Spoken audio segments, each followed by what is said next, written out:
We have got to address what is the problem there. It is not that there is root causes in Central America. We're the United States of America. Everyone in the world wants to be here.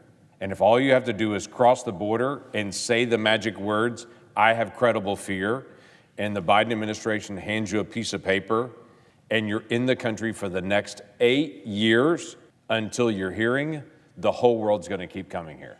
It has been the policy, apparently, of the Biden administration to push for free or almost free college for people who are here illegally. Do you still stand by that proposal? Or do you think it's something you might take off the table? Congressman Grothman, I remember having a conversation with a teacher who was a dreamer, who was working twice as hard so that she can help the students in her classroom. And the Biden administration has been very clear that we do support ensuring dreamers have an opportunity for federal financial aid, including the Pell Grant. Well, these are students who are making a big difference in their communities. And aren't kids born in America making a big difference in their communities? Yes, they are. Why do you insult them by offering these programs to illegal immigrants and not giving them to American citizens? Sure. Have we invited anyone from the Cuban regime to be a part of the summit? That will be a decision for the White House to make. So we have not yet invited, as far as you would know, if we invited someone, we haven't yet invited anyone to the summit. That would be a White House call, sir. No, I know it would be their call. I'm asking if it's already been made. Not to my knowledge. Okay. We recognize Juan Guaido as the legitimate interim president of Venezuela. That's a correct? Absolutely. Okay. Have we invited him or anyone from the interim government to the summit? We're in constant discussions with them about how to participate and engage in the summit.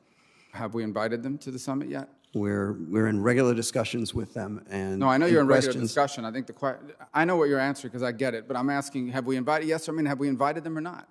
We're in those discussions. Have we invited them yet, or we yet haven't made that invitation? That will be a White House call, sir. Okay, so the White House hasn't made that call yet, correct? That'll be a White House call, sir. But have they made that call yet? Not to my knowledge, sir. Okay. Why is it so hard to answer these things? These are just pretty straightforward questions. I'm not trying to trick you. It's just I just want to know. I get it. Look, if the answer is the White House has to make that call. They haven't made that call yet. I get it. I'm not saying that's your call to make. I'm just asking the question because that's why we have these hearings. Literally right now, we have 8,000 people a day that are illegally crossing our border. 8,000. Last summer, in the midst of all the chaos, when all the cameras were focused on our southern border, there were 6,000 people a day that were illegally crossing our border. It is literally worse now than it was a year ago, but the cameras have all moved on and said nothing to see here when it continues to be able to get worse, literally every month. Last month, 250,000 people illegally crossed the border. Half of those turned away with Title 42 authority, which the Biden administration is trying to end to allow everyone to be able to come across the border. But this asylum rule gives me some sense of hope that they're at least identifying what the problem is and trying to start working on it. Here's the problem, though. The way that this rule is actually set up, almost every negative determination made under this expedited asylum process gets appealed under the normal process anyway. So while they're creating an expedited process, all they have to do is say, I disagree with the expedited process, and they get through the long, protracted 8-year process anyway. It doesn't solve the problem. Secretary Mayorkas was on the Hill 2 weeks ago. He came and presented the new plan in place for what they're going to do on the border. Part of that plan was this new asylum rule. But when you read the summary at the very end of it, they go through all their details, these high-level points of 6 different areas where they're going to work to be able to decrease. At the end of it, the summary statement ends with, despite our best efforts, we anticipate an increase in migration.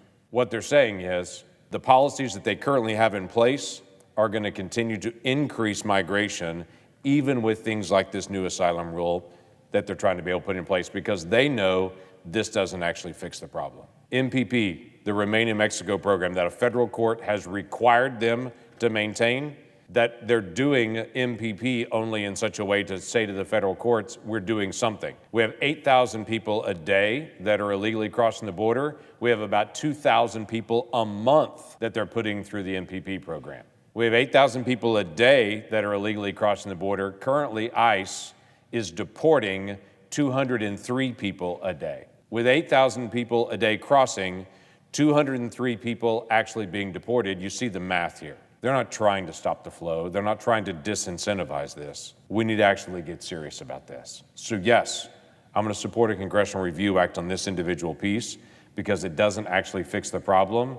Let's actually sit down and fix the problem actually in statute. That's what needs to be done.